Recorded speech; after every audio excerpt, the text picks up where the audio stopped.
Aujourd'hui, on va voir les 5 paliers de la progression en cyclisme. Si tu as cliqué sur cette vidéo, c'est que tu es un cycliste amateur et que tu veux progresser et atteindre le prochain niveau. Bref, tu veux améliorer tes chronos, rouler plus vite sur le plat, dans les bosses, pousser plus de watts, tu veux améliorer tes classements en course. Tout le monde a des objectifs différents dans le cyclisme, mais une chose est sûre, tu veux t'améliorer. Tu prends désormais ton entraînement au sérieux car tu as compris que t'entraîner au hasard allait t'amener nulle part et n'amènerait que de la stagnation. Sauf que la plupart des cyclistes suivent le même modèle d'entraînement. Ils s'entraînent comme leurs collègues, suivent les mêmes intensités, les mêmes séances, s'entraînent comme les pros, bref, suivent un modèle d'entraînement prédéfini sans le questionner. Sauf que c'est une erreur. Car en fonction de ton niveau, il existe une meilleure manière de s'entraîner. Il n'y a pas un modèle d'entraînement, une méthode d'entraînement magique qui convient à l'ensemble des cyclistes. Il y a une bonne méthode, une bonne approche par rapport à un niveau donné. Le secret d'une progression continue n'est pas de faire la bonne chose, mais c'est de faire la bonne chose au bon moment. Puis de monter palier par palier. Mais comment faire si tu ne connais pas les différents niveaux de progression? C'est pour ça que j'ai fait cette vidéo, pour te permettre d'identifier ton niveau parmi les 5 étapes clés de ton développement d'un cycliste débutant au top niveau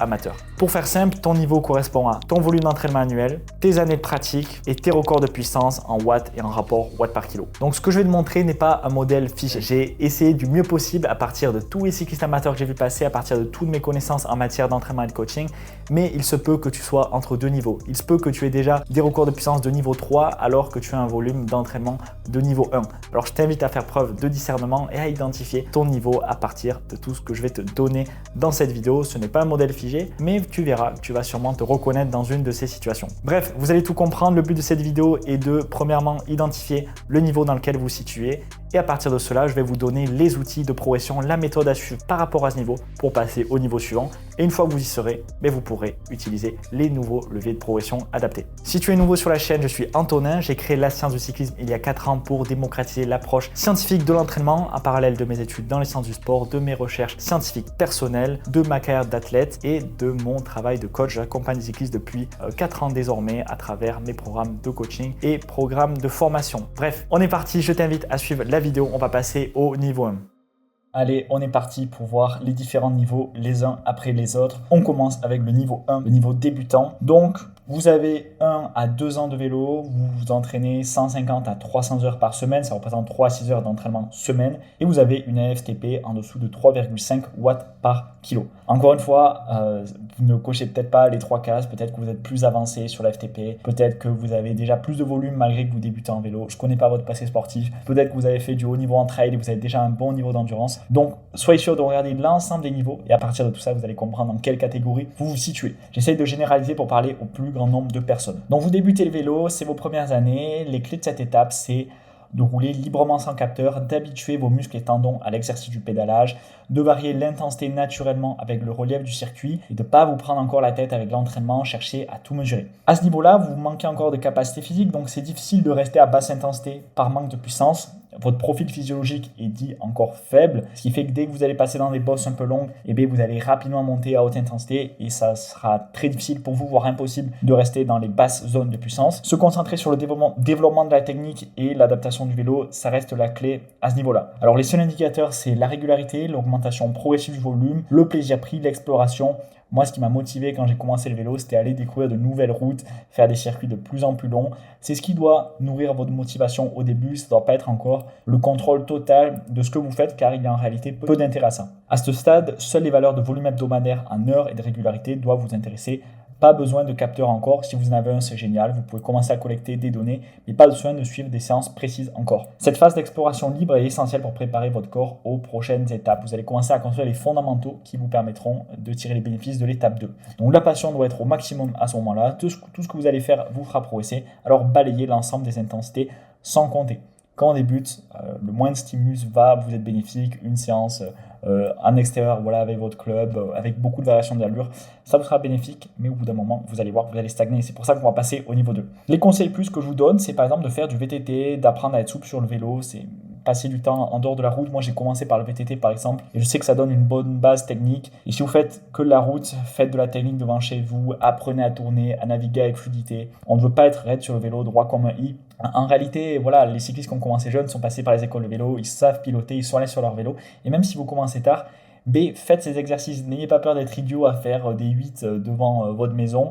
Il y a énormément de bénéfices à ça et vous serez beaucoup plus performant dans les descentes. Vous pourrez naviguer plus facilement dans un peloton. Donc ne sautez pas ce travail technique qui est essentiel.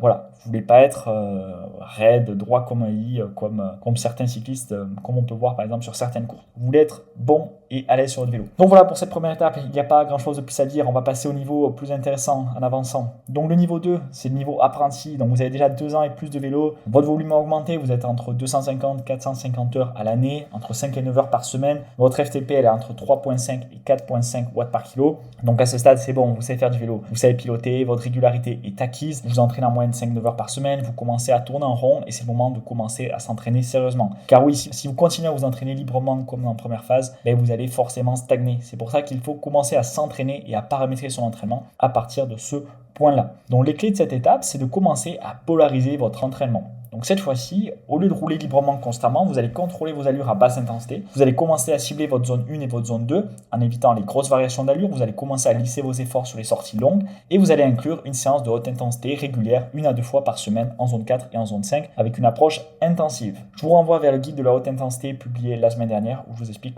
quelles séances choisir, comment les exécuter. Alors pour comprendre pourquoi suivre un modèle polarisé quand vous débutez, c'est très simple. Je vous ai mis un schéma ici où on peut voir les différents paramètres physiologiques par rapport aux années d'entraînement. Donc on peut voir que le VO2 max, il va progresser très rapidement la première demi-année, la première année d'entraînement sérieux jusqu'à plafonner. Ça va être difficile de progresser ce paramètre-là. Alors que les seuils, on peut voir qu'ils progressent de manière continue les 3 premières années avant d'atteindre un premier plateau. Alors que l'efficience en haut, elle n'atteint pas de plateau après 4 ans d'entraînement. L'efficience, c'est le paramètre qui va continuellement se développer à partir de votre volume d'entraînement, également de la musculation, comme on l'a vu. C'est un outil qui permet d'améliorer son efficience dans le guide publié il y a 2-3 semaines de cela déjà. Donc le VO2 max, c'est le premier paramètre qui va se développer rapidement et c'est en suivant un entraînement polarisé que vous allez avoir le plus de progression à ce niveau-là. Le VO2 max, c'est le plafond de vos performances. C'est en augmentant votre VO2 max que vous allez laisser de la place au développement de vos seuils. Le VO2 max, c'est le toit de la maison, donc il faut l'augmenter le plus haut possible avant de pouvoir construire les étages en dessous. Donc ça fait sens de commencer par modèle polarisé pour tirer ce paramètre-là. Surtout,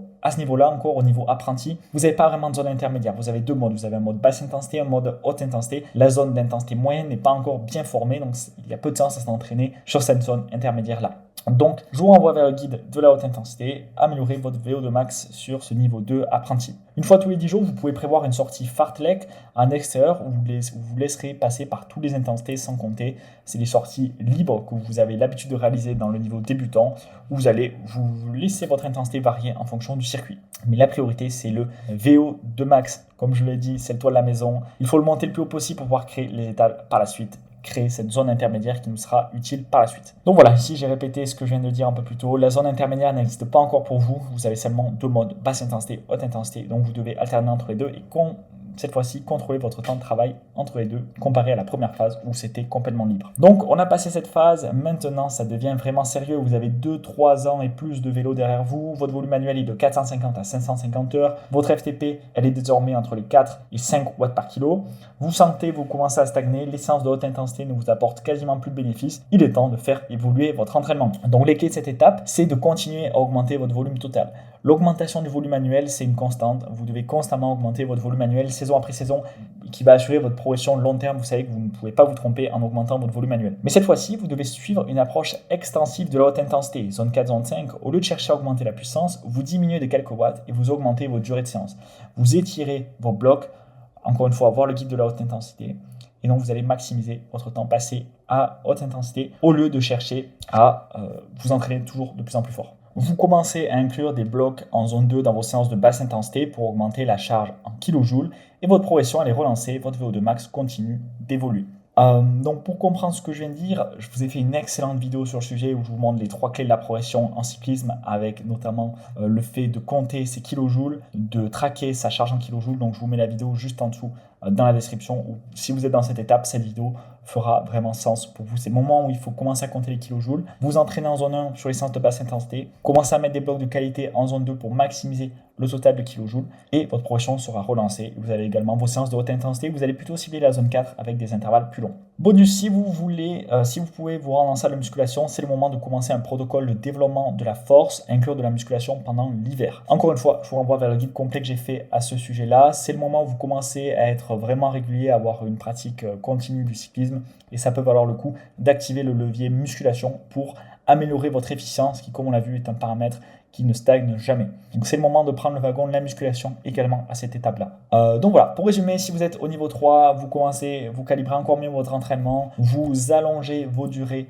vos intervalles sur vos séances de haute intensité, vous commencez à calculer vos kilojoules, à contrôler vos intensités à basse intensité et vous intégrez de la musculation si vous le pouvez avec des charges lourdes. On continue, vous voulez passer au niveau 4, là vous avez désormais plus de 4 ans d'expérience, votre volume annuel il est de 500 à 650 heures, ce qui est conséquent. Votre FTP est désormais au-dessus des 5 watts kg, donc désormais le modèle polarisé vous amènera peu de rendement, il est temps d'intégrer les intensités intermédiaires. Restez bien jusqu'au bout car je vais vous présenter une étude de cas qui illustre parfaitement cette transition. En fait, vous avez tellement développé votre VO2 max que vous avez laissé apparaître une zone intermédiaire, la zone jaune-orange, la zone moyenne, et donc vous allez commencer à transitionner vers un modèle de distribution des intensités pyramidale, avec toujours une priorité à la basse intensité, des intervalles à moyenne intensité et un petit rappel de haute intensité pour conclure la pyramide. Comme on l'a vu, vous avez désormais atteint un plateau de VO2 max après une première progression rapide. Les seuils peuvent encore progresser, c'est pour ça qu'on va utiliser le modèle pyramidal pour continuer à faire progresser vos seuils,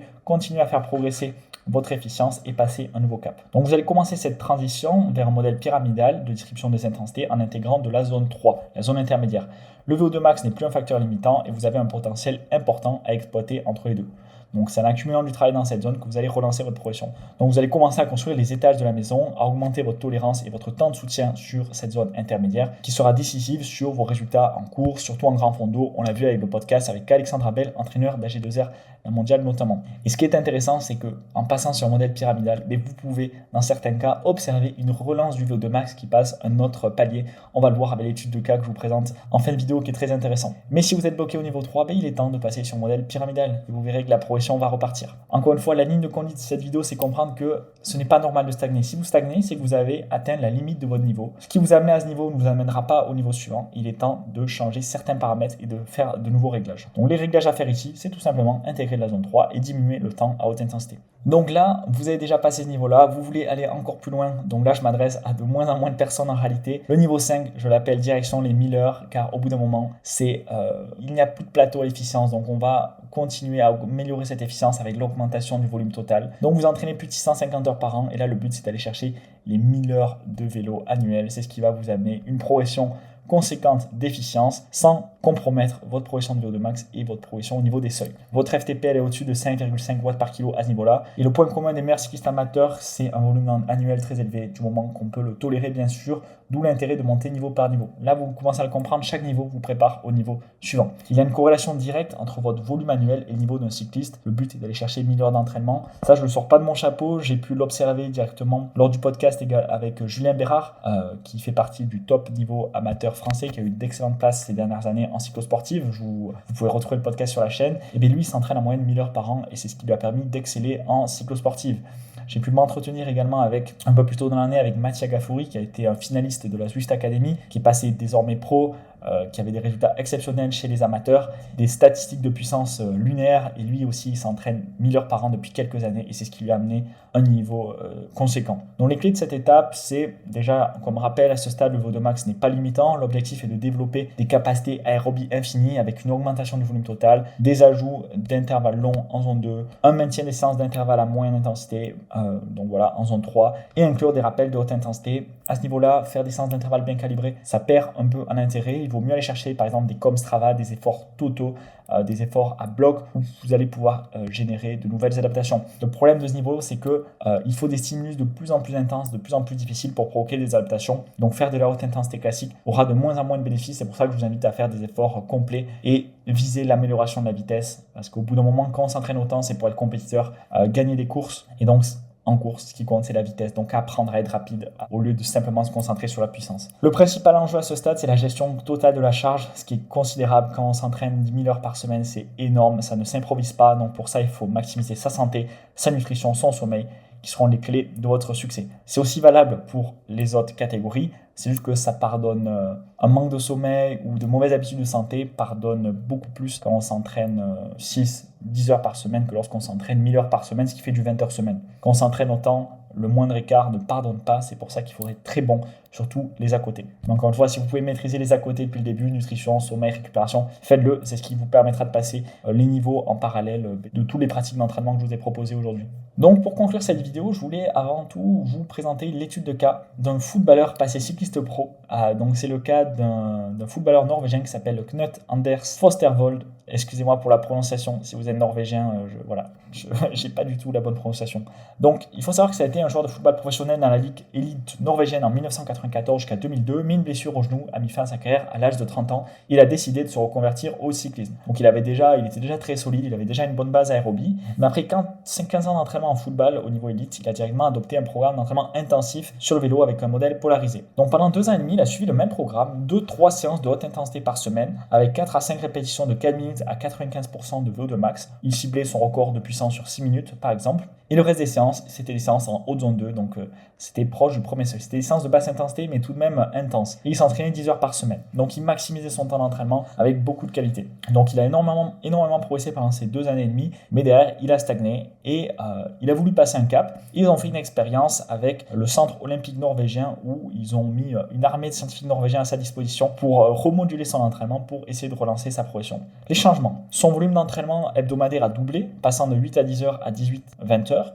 Le volume d'entraînement en zone 2 a été considérablement réduit et remplacé par un volume plus important d'entraînement en zone 1.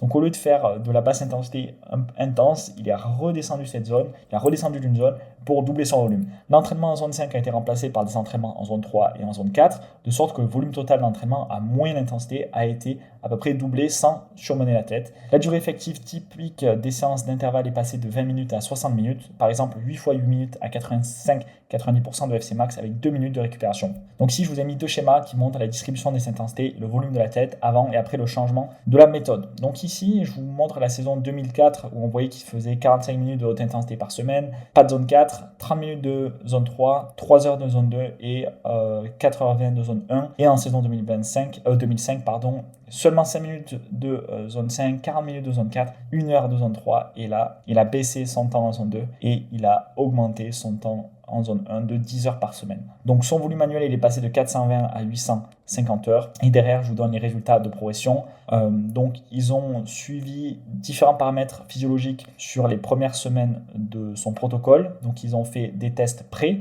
À la fin de la saison 2024, ils ont fait des tests 8 semaines après le changement de pratique et 18 semaines ensuite. Donc sur le body weight, donc ça c'est le poids de corps. Donc au début il était à 84, il est passé à 81, 84, bref il y a eu 0% de changement sur les 18 premières semaines de ce programme-là. Ils n'ont pas essayé de perdre du poids. Le VO2 max, alors là c'est intéressant, il est passé de 81 à 90, puis à 88. Donc 11% d'amélioration sur les 18 semaines. Sur le VO2 max, il est passé de 6,8 en litres par minute à 7,3 qu'il a maintenu. Donc 7% de progression. Sur le LT, c'est lactate threshold, donc c'est le seuil lactate. Donc le seuil lactate, il est passé de 375 à 420 puis 440. Là, c'est énorme la progression. Le lactate power en watts par kilo, il est passé de 4,5 à 5,2. Donc là, 15% de progression, ce qui est énorme. Et en fait, quelque chose à se rendre compte, c'est que ça va très vite. Une fois qu'on change sa distribution des intensités, qu'on remodule son entraînement, et bien en 8 semaines, il avait déjà la quasi-totalité des bénéfices. Et en fait, c'est le même phénomène qui se passe entre les différents niveaux. Une fois que vous avez atteint un plafond avec un niveau, c'est en remodulant votre entraînement, votre distribution des intensités, votre volume, le choix de vos séances, vous allez passer un cap de niveau rapidement. Ensuite, vous allez plafonner pendant un temps. Vous allez remoduler votre entraînement, repasser un cap directement. Donc, je vous invite à faire les modifications pour connaître la même progression. Parce que là, on est sur des chiffres qui changent complètement votre expérience du vélo. Passer de 375 à 420 watts sur un seuil, c'est juste énorme. La moindre bosse devient beaucoup plus facile. Vos temps dans l'école n'a rien à voir, votre capacité à enchaîner les efforts également. On est sur des résultats vraiment significatifs. C'est tout pour ce guide, on se revoit pour la conclusion. On arrive à la fin de cette vidéo. Que faire maintenant? C'est très simple. Premièrement, identifiez votre niveau de départ. Deuxièmement, identifiez vos levées de progression associées. 3. Choisissez votre modèle de distribution des intensités adapté par rapport à votre niveau et augmentez votre volume continuellement et vous allez grimper les échelons étape par étape. Néanmoins, il y a 3 clés de la progression essentielles à débloquer maintenant, sans quoi vos progrès seraient difficiles, très lents. Donc je vous invite pour cela à voir ma meilleure vidéo où je décris script, les 3 clés de la progression en cyclisme pour débloquer réellement votre niveau et ça va grandement vous aider à passer ces échelons de performance. Pour cela, cliquez dans le premier lien dans la description. On reste sur YouTube avec une vidéo complète de 30 minutes où je prends à travers les différentes étapes pour devenir le meilleur cycliste possible pour pousser plus de watts et rouler plus vite. Et si vous voulez aller plus loin, passer un cap direct sur le vélo, je vous invite à rejoindre le système watts par kilo. C'est mon système d'entraînement complet qui vous permet de devenir votre propre coach. Vous avez accès à toutes les ressources pour devenir le meilleur cycliste possible avec une librairie de séances qui vous permet de planifier votre entraînement en rien de temps, à suivre vos séances directement sur votre compteur, sur votre application d'entraînement. Bref, vous avez toutes les informations sur le deuxième lien dans la description. Je vous explique tout ça. On est bon pour cette vidéo. C'était Antonin pour la science du cyclisme et je vous dis à très vite pour une nouvelle vidéo et soyez sûr de vous abonner à la chaîne YouTube.